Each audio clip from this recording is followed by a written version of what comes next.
आणि नसरापुरातील चिमुकलीच्या मृत्यू प्रकरणामध्ये एक अपडेट समोर आलेली आहे। श्वास कोंडल्यामुळे तिचा मृत्यू झालाय। नराधमानं तोंडात मोजा कोंडल्यानं तिचा जीव गेलाय।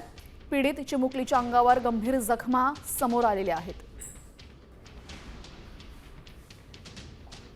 पोस्टमॉर्टमच्या अहवालामध्ये हे कारण समोर आलेलं आहे। श्वास कोंडल्यामुळे चिमुकलीचा मृत्यू झालाय। नसरापूर घटनेसंदर्भातली ही अपडेट समोर येते।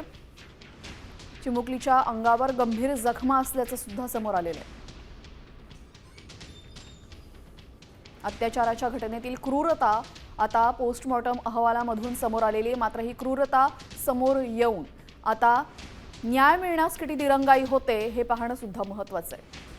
आपल्यासोबत आमचे प्रतिनिधी अक्षय बडवे जोडले गेलेले आहेत। अक्षय, अत्यंत धक्कादायक खुलासे झालेले आहे। क्रूरता काय होती हे याच्यातून समजलेलं आहे। आता न्याय मिळायला आणखीन किती विलंब लागणार?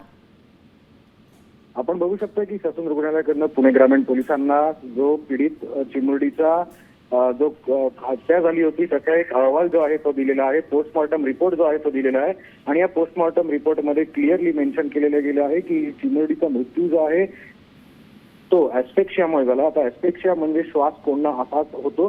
त्यामुळे या नराधमाने जेव्हा हे सगळं कृत्य केलं तेव्हा या चिमुरडीच्या तोंडात सॉक्सचा बोळा जो आहे तो कोंबला होता आणि त्यामुळे परिणामी या चिमुरडीचा जीव जो आहे तो गुदमरून त्याच्यात तिचं निधन झालं। त्यामुळे आता हे सगळे पोस्टमॉर्टमचे जे अहवाल आलेला आहे त्याच्यानंतर पुणे ग्रामीण पोलिसांकडनं या आरोपीवर आणखी कुठले मुकदमे आणखी कुठले कायदे लागू होत आहेत ते पाहणं महत्त्वाचं होतं। जी, धन्यवाद अक्षय आपण दिलेल्या माहितीसाठी।